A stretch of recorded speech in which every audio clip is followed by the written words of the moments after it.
आप लोग इधर ध्यान से देखिएगा। ओके, तो हमारा जो चैप्टर है वो क्या है जी? प्रकाश। क्या है जी?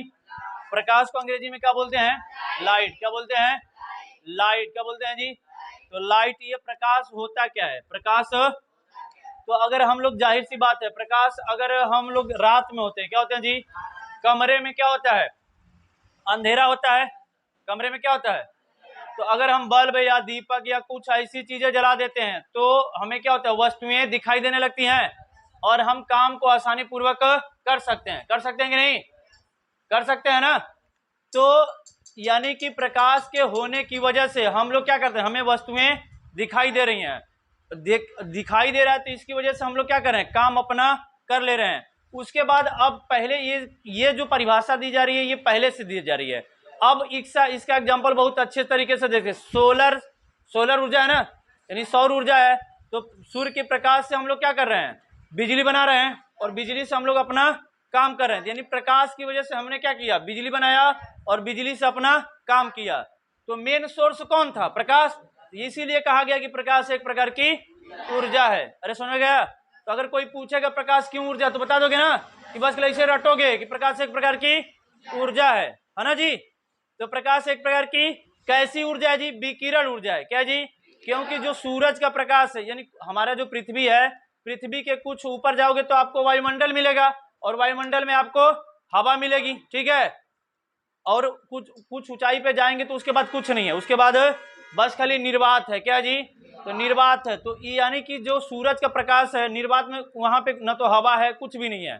तो वो किसके माध्यम से आ रहा है? विकिरण के माध्यम से। किसके माध्यम से?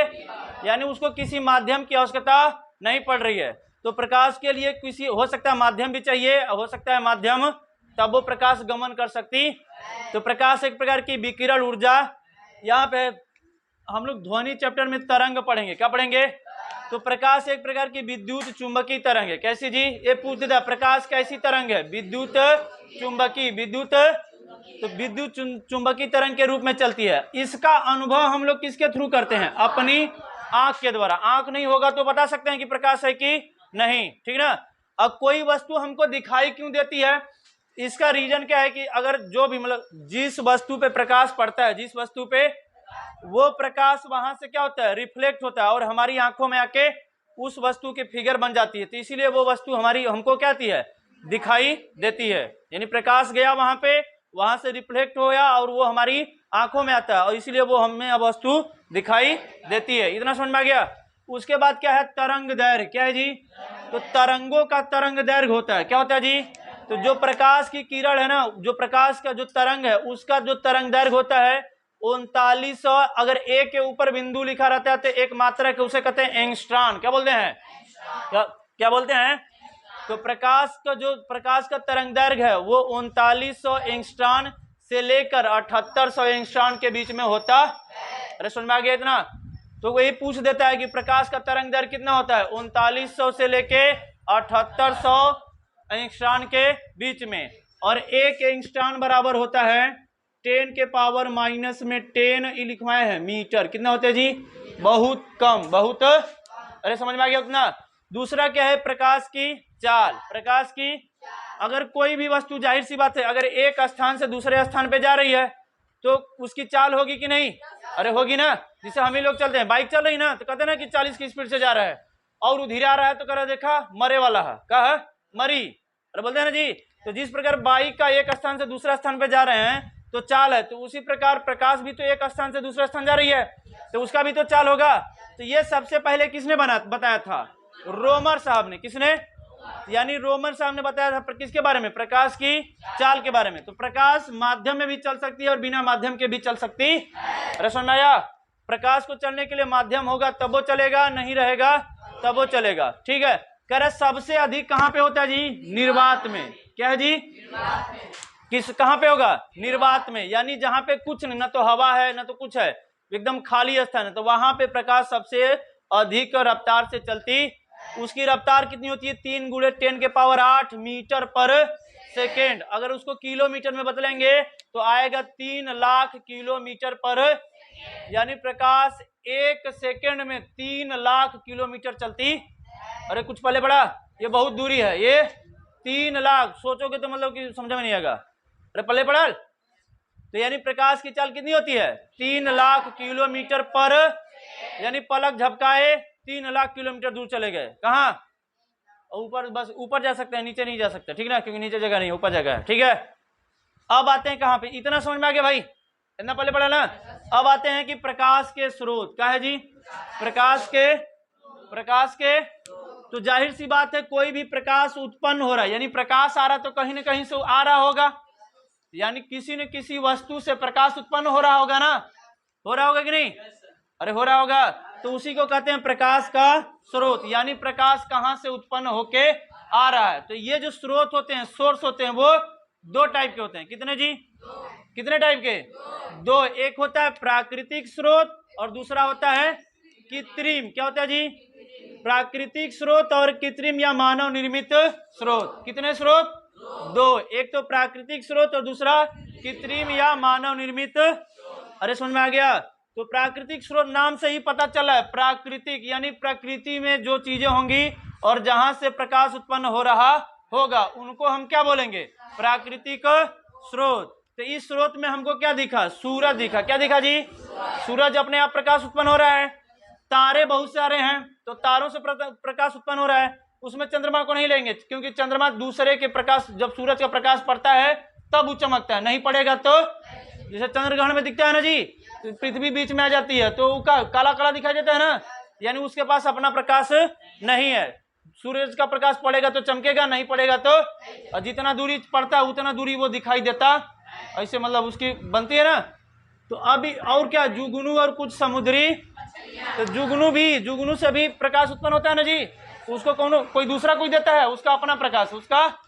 और कुछ समुद्री मछलियां भी होती है जिनसे प्रकाश उत्पन्न होता, स्टार फिश का नाम सुने होंगे, ठीक ना। तो बहुत सारे ऐसे मतलब, तो ये हो गए कौन से? प्राकृतिक स्रोत। क्या हो गया जी? अरे समझ में आ गया। अब आते हैं कहाँ पे? कृत्रिम या मानव निर्मित। कहाँ पे जी? मानव निर्मित या कृत्रिम। तो इसमें यानी मानव, वे प्रकाश के सोर्स जिसको किसने बनाया? मनुष्य ने। किसने? तो जिन प्रकाश के स्रोतों को मनुष्य ने बनाया, मानव ने निर्मित किया, उसे कहेंगे क्या?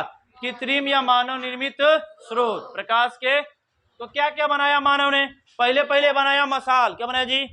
पहले जमाने में, जब आदि मानव जमाने में जाएंगे तो सब मसाले कैसे ऐसे चलते थे, लकड़ी को जला के, ठीक है। फिर और धीरे धीरे आया तो कहा दिया बना। क्या बना? जिसको हम लोग में क्या कहते हैं? डिबरी। क्या बोलते हैं? डिबरी देखे हो ना। अब हम लोग अब नहीं यूज होता है, कहीं कहीं यूज होता होगा तो पता। अब तो मिट्टी के तेल नहीं मिलता है, केरोसिन ऑयल मिलता है, तब तो सरकार ने बंद कर दिया था। यानी वो भी एकदम डिबरी खत्म, लालटेन आती थी ना वो खत्म, और क्या था जी? एक लैंप आता था, एक गैस होती थी, शादी ब्याह में लेके जाता था, और देखे हो स्टोव बोलते थे उसको, तो वो था। तो दिया, लैंप, लालटेन, बल्ब, ट्यूबलाइट, एलईडी और सीएफएल, तो ये सब मसाल, मोमबत्ती, ये सब क्या है? मानव निर्मित प्रकाश के सोर्स, ठीक है। अब उसके बाद यहाँ पे लिखा है एलईडी और सीएफएल, तो इनका कभी कभी क्या पूछ देता है? Full form. फुल, तो एलईडी बल्ब होता है, एलईडी टीवी भी होती है, ठीक है, और सीएफएल का बल्ब भी आता है, ठीक ना। तो एलईडी का full form light emitting diode. Light emitting, याद रहेगा, लाइट एमिटिंग डायोड। सीएफएल का कॉम्पैक्ट फ्लोरोसेंट लैंप। क्या है? कॉम्पैक्ट फ्लोरोसेंट लैंप, ठीक है। फ्लोरोसेंट, क्या पढ़ेंगे इसको? सी से कॉम्पैक्ट, एफ से फ्लोरोसेंट, एल से लैंप, ठीक है। इतना पहले पढ़ गया। अब आते हैं कहां पे? 2 प्रकार की वस्तुएं दिखती हैं। कितनी जी? कुछ वस्तुओं को कहते हैं दीप्त वस्तु। क्या कहते हैं जी? और ये क्या है जी? अदीप्त। ये कुछ नहीं है, जिन जो वस्तुएं प्रकाश उत्पन्न कर सकती हैं उसे कहते हैं दीप्त। क्या कहते हैं जी? यानी किसी सोर्स से प्रकाश उत्पन्न करती है तो उसे कहेंगे दीप्त। और इन सबको, और जो उत्पन्न नहीं कर सकती उसे, यानी जो वस्तुएं प्रकाश उत्पन्न नहीं कर सकती उसे कहेंगे अदीप्त। क्या कहेंगे जी? तो इसमें क्या है? सूरज, तारे, बल्ब, एलईडी, सीएफएल, यानी ये सब जो है, ये सब कहाँ पे आएंगे? दीप्त में। किसमें जी? आई का है अदीप्त। उसमें क्या लिखा है? पृथ्वी, कुर्सी, कुर्सी से लाइट भरी, अरे कुर्सी से लाइट भरी ना, मेज, लकड़ी, दीवार, पत्थर, ईटा, इन सबसे गगरी है ना जी, कॉपी किताब, इन सबसे प्रकाश उत्पन्न होता है? नहीं होता है। हमारे यहाँ तो होता है जी। तो तुम लोग हमारे यहाँ से दूसरी जगह के हो? ठीक है, तो यानी कि जो प्रकाश उत्पन्न करेंगे उन्हें क्या कहेंगे? दीप्त वस्तुएं। जिन वस्तुओं से प्रकाश उत्पन्न नहीं होगा उन्हें कहेंगे। तो पूछता है चंद्रमा दीप्त है क्या दीप्त? अदीप्त है। क्या है? क्या है? अदीप्त। क्या है जी? ये कह रहा है पारदर्शी और अपारदर्शी। क्या जी? पारदर्शी और, इसमें 3 लोग होते हैं, पारदर्शी, अपारदर्शी और परभाषी। कितने लोग जी? तो कुछ वस्तुएं 3 टाइप की होती है, यानी प्रकाश, कुछ ऐसी वस्तुएं जो पारदर्शी होंगी, कुछ अपारदर्शी होंगी और कुछ, ये कुछ नहीं है। अगर हम कोई मतलब प्रकाश सोर्स रखे हैं और उसके आगे कोई ऐसी वस्तु रखें जिसमें से प्रकाश आर पार से, जिससे मतलब हमने वो बल्ब जल रहा है ना, बल्ब जल रहा है, बीच में कोई ऐसा चीज नहीं है, उसके आर पार ऐसे देख रहे हैं तो पूरा पूरा दिखाई दे रहा है, पूरा पूरा। पैड देना जी हमको।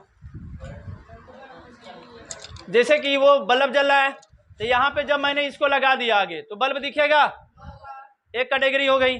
अगर मैं कोई कांच लेता, क्या लेता जी? कांच से ऐसे देखता तो बल्ब पूरा दिखता ना, ठीक, 2 कैटेगरी हो गई। अगर मैं क्या ले लेता, वो जिसे वो हमारा कपड़े, वो जो क्या है उसको गम, उसको देखेंगे तो हल्का हल्का दिखता है कि नहीं? तो 3 कैटेगरी हो गई। तो एक कैटेगरी को कहेंगे पारदर्शी। ये कौन सी कैटेगरी है जी? जब जिन वस्तुओं से प्रकाश आर पार दिखाई देता है, यानी कोई भी प्रकाश सोर्स है वो आर पार दिखाई दे रहा है, ठीक ना, उसके आर पार प्रकाश को देखा जा सकता है, तो उसे कहेंगे क्या? पारदर्शी वस्तुएं। इसमें कांच और जल। अपार, जैसे जल में भी तो आप देखते हो नीचे में कुल दिखाई देता है कि नहीं? अरे दिख रहा है ना नीचे की वस्तु। तो अपारदर्शी में वे वस्तुएं जिनसे कि प्रकाश का जो सोर्स है, यानी प्रकाश आर पार नहीं आ पा रही है, या तो हमको देख सकते हैं कि जब उस वस्तु को बीच में ला रहे हैं तो प्रकाश का जो सोर्स है हमको दिखाई नहीं दे रहा है, तो उसे कहेंगे अपारदर्शी। तो पत्थर लिया के देखा लो कि आर पार होगा, पहाड़, दरवाजा, मतलब बहुत सारी ऐसी वस्तुएं होंगी। परभाषी का मतलब होता है कि आंशिक, क्या जी? दिखाई दे लेकिन हल्का हल्का दिखाई दे, पूर्ण रूप से नहीं, आंशिक, थोड़ा थोड़ा जब दिखाई देगा तो ऐसी वस्तुओं को कहेंगे क्या? परभाषी। जैसे प्लास्टिक होता है ना, तो प्लास्टिक में भी से देखते हैं तो दिखाई देता है कि नहीं? फिर क्या है? वो वाला प्लास्टिक नहीं, जो पॉलीथीन वाला प्लास्टिक, ठीक ना जी। और प्लास्टिक में जो बाल्टी वाला प्लास्टिक ला दोगे तब हमें से दिखाई देगा? उसमें से तो दिखाई देगा, लेकिन वो जो जिससे बाल्टी बनती है उससे नहीं दिखाई देगा। रंगीन कांच, यानी रंगीन कांच है तो उसमें से भी हल्का हल्का, पतला चादर तो उसमें से भी दिखाई देगा। इतना समझ में आ गया? अरे इतना हो गया? कितना मिनट हुआ? पोज करना ऊपर से। अब यहाँ देखिए, इतना हो गया। अब आते कहाँ पे? छाया पे। कहाँ पे जी? तो छाया से आप लोग परिचित हो। कहते हैं गंगा में कि एकर छाई, परछाई, इसी को परछाई कहते हैं गांव में। क्या कहते हैं जी? कहते हैं एकर परछाई बड़ी कमजोर है के भूत उत बड़ी जल्दी पकड़ ले बनसो। अरे समझ में आया? सुने हो ई का? ई सुने हो? कौन नहीं सुने हो? तू लोग कचरा कहाँ गांव में रहता है? लंदन में रहते हो? सिटी में रहते हो? गांव वाला सुनता है जी, कहता है कि अगर परछाई क्या है, बड़ी कमजोर है। आज हम डरा गए थे, ठीक ना, बताएंगे उसको पढ़ाने के बाद, ठीक है। तो छाया क्या जी? छाया को जनरल गांव की भाषा में क्या कहते हैं? परछाई। ये बनती कैसे है? जब भी कोई प्रकाश सोर्स है, क्या जी, यानी प्रकाश जहां से आ रही है उसके बीच में एक अगर ऐसी वस्तु रख दे रहे हैं, क्या रख दे रहे हैं जी? अगर प्रकाश सोर्स है वहां से प्रकाश की किरणें आ रही हैं, अगर उसके बीच में कोई वस्तु रख दे रहे हैं तो उसी के जैसा उसके सामने एक प्रतिबिंब दिखाई देता है, जिसको हम लोग क्या कहते हैं? छाया। क्या कहते हैं जी? वो कैसी होती है? काली होती है। क्या होती है? ठीक है, काली होती है ना, तो उसी को क्या कहते हैं? परछाई। क्या कहते हैं जी? ये जो छाया होती है वो 2 टाइप की होती है। कितनी जी? प्रच्छाया और प्रच्छाया और, तो प्रच्छाया और उपछाया कुछ नहीं है। आप जब कभी ना एक, जैसे ये लाइट है, क्या जी, ये क्या है? लाइट है, ये बीच में क्या रखा है? गेंद रखा हुआ है, क्या है जी? तो जब आपने यहां से जब जलाओगे तो इसका जो एक यहाँ पे छाया बनेगा, तो छाया जब बनता है तो आपने देखे होगे बीच में एकदम काला होता है, कहता जी, और उसके किनारे किनारे हल्का हल्का रहता है परछाई। क्या रहता है? तो जो बीच वाला काला सा होता है उसे कहते हैं प्रच्छाया। क्या कहते हैं? यानी जो छाया बनी है उसके बीचों बीच काला वाला पोर्शन है, जो काला वाला भाग होता है उसे कहते हैं हम लोग प्रच्छाया। क्या कहते हैं? और जो मतलब उसके किनारे किनारे थोड़ी हल्की सी और होती है वो हल्की रहेगी, इससे काला नहीं रहेगी, ठीक ना, तो उसे कहेंगे उपछाया। क्या कहेंगे? क्या कहेंगे? कितना समझ में आ गया? अब आते हैं सूर्य ग्रहण और चंद्र ग्रहण। सूर्य ग्रहण और तो सूर्य ग्रहण और चंद्र ग्रहण इसी की घटना है, क्या है जी, इसी छाया और प्रछाया की। तो अब आते हैं सूर्य ग्रहण। तो आप लोग पहले से जानते हो कि सूर्य ग्रहण और चंद्र ग्रहण लगता है ना जी। तो कहा जाता है सूर्य ग्रहण कहिया अमावस्या को लगता है, कहिया जी, किस दिन, अमावस्या को, और चंद्र ग्रहण पूर्णिमा को, कहिया। तो अमावस्या को क्या लगेगा, सूर्य ग्रहण, और पूर्णिमा को चंद्र ग्रहण। कैसे लगता है अब इसको बता दें। ये सूर्य ग्रहण कब लगेगा, ये क्या लिखा है जी, यश से सन, यानी सूरज है, ये मून है, और ये क्या है जी, अर्थ है, ठीक है। तो यानी कि हम सूर्य ग्रहण में क्या होता है, हम लोग सूरज को देखते हैं, सूरज हमको दिखाई, जाहिर सी बात नहीं, हम सूरज को देख रहे हैं, सूरज को दिखाई, यानी बीच में हमारे कौनो, हम पृथ्वी पे रहते हैं ना जी, आदमी कहाँ रहता है, हम पृथ्वी पे हैं, हमको सूरज देख रहे हैं, तो सूर्य ग्रहण में क्या, सूरज दिखाई नहीं देता है, यानी बीच में कोई न कोई आया है, कोई न कोई, और कौन आया जी, चंद्रमा।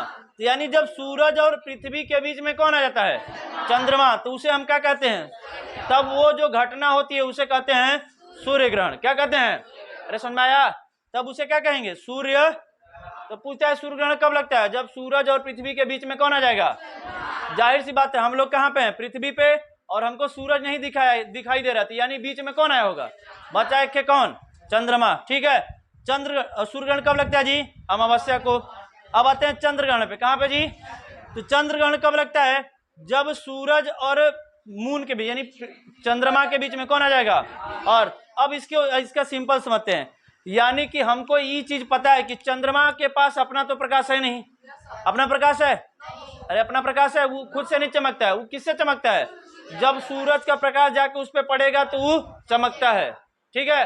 यानी यहाँ से सूरज है, इसकी प्रकाश की किरणें यहाँ पे चली, यहाँ से जा रही है, तो अगर ये नहीं होता तो ये यहाँ पे जाता तो ये चमकता कि नहीं, तो हमको दिखाई देता, लेकिन बीच में कौन आ गया, पृथ्वी, तो उसने इसका प्रकाश को क्या कर लिया, रोक लिया, हम इसी पृथ्वी से इसको देख रहे हैं, तो हमारी जो परछाई है वो जाके इसको क्या करेगी, यानी जो पृथ्वी की अभी वहां पे क्या होगा, पृथ्वी की परछाई होगी ना, तो ये पूरा ढक जाएगा, काला काला दिखाई देगा, अरे ठीक है। तो अब इसमें दो होता है, एक है पूर्ण सूर्य ग्रहण होता है और एक है पूर्ण चंद्र ग्रहण होता है, ठीक ना।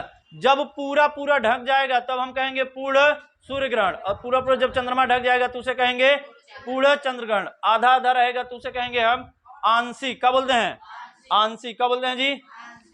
एक है और यहाँ पे है, जिसे कि सूरज जब ऐसे होता है, ठीक ना, जब भी पूरा ढका रहता है तो आप देखोगे ना कि इसके किनारमा हल्का हल्का चमकता है, क्या कहते हैं, आप देखोगे जिसे फिगर उगर में यहाँ पे वीडियो रहता है तो आपको समझ में आता है, ठीक ना। जिसे पूरा ढका है ना जी, तो आप देखोगे ना इधर किनारे किनारे हल्का सा रिंग टाइप का, कैसे जी, जिसे लग रहा है कोई अंगूठी पहना है, पीला कैसा डायमंड टाइप का, कैसा जी। तो इस घटना को कहते हैं रिंग ऑफ डायमंड, क्या कहते हैं, यानी जो किनारे किनारे हल्का सा दिखता है पीला पीला, तो उसे कहते हैं रिंग ऑफ डायमंड, क्या बोलते हैं। कब होगा, जब पूर्ण सूर्य ग्रहण लगेगा तब, ठीक है। इतना हो गया, रोक देना बीच से, ठीक है ना।